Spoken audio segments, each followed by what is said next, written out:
Update. Highlights from Pence's speech, via Bloomberg. Pence says Trump has made relationship with China a priority. Pence, China using whole-of-GOVT approach to influence U.S. Pence, hope that freedom in China would expand when unfulfilled. Pence, China using stolen tech to turn plowshares into swords.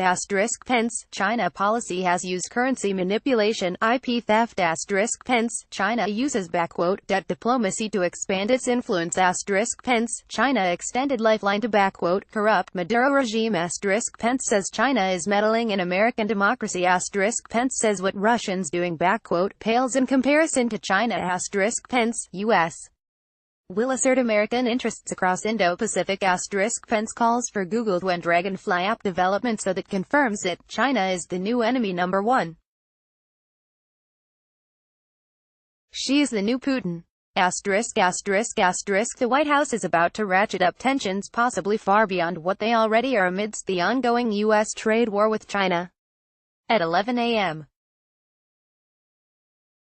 Eastern Time, Vice President Mike Pence will deliver an address at the neoconservative Hudson Institute where he's expected to call China out on a number of explosive issues around the globe where Beijing's increasingly aggressive actions are seen as a threat to the U.S. but will especially focus on the Sunday incident involving the USS Decatur, which was dangerously intercepted by a Chinese naval vessel in the South China Sea. The Chinese ship reportedly came within a mere 45 yards of the American warship in international waters. However, it's but the latest in a string of such threatening incidents intended by Beijing to lay claim to vast swaths of the South China Sea on the basis of its man-made island chains, according to Reuters, which has previewed the speech. Pence will say Beijing's actions were dangerously provocative toward the USS Decatur, as it conducted freedom of navigation operations in the South China Sea, forcing our ship to quickly maneuver to avoid collision. Despite such reckless harassment, the United States Navy will continue to fly, sail and operate wherever international law allows and our national interests demand. We will not be intimidated. We will not stand down, Pence will say. Pence is also expected to address the issue of the Chinese Communist Party of recently convincing 3 Latin American nations to sever ties with Taiwan and recognize China.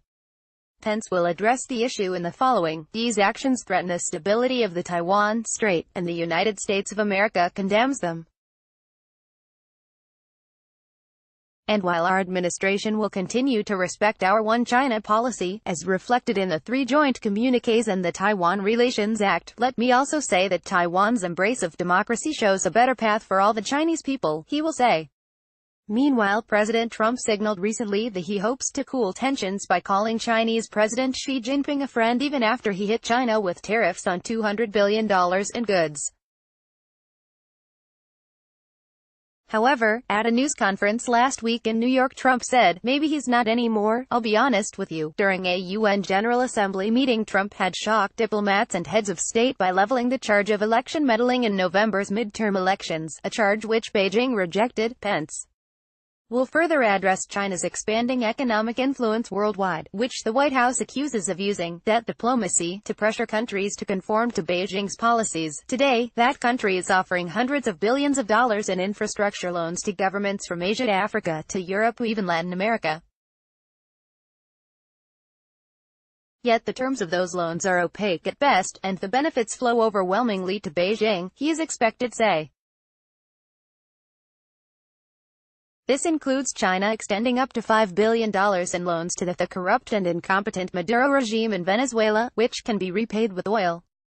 Globally, Pence will say, it's using wedge issues, like trade tariffs, to advance Beijing's political influence. Concerning recent charges of a massive uptick in Chinese spying on American soil, Pence will outline the goal of covert influence operations as shifting Americans' perception of China by mobilizing covert actors, front groups, and propaganda outlets. As a senior career member of our intelligence community recently told me, what the Russians are doing pales in comparison to what China is doing across this country, Pence will say.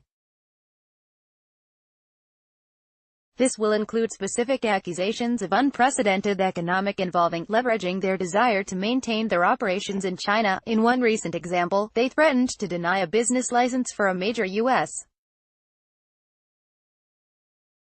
corporation if it refused to speak out against our administration's policies, Pence will say. However, it's not expected that the particular corporation will be named. It appears that the White House is set to make the case Russia will now step aside as American enemy.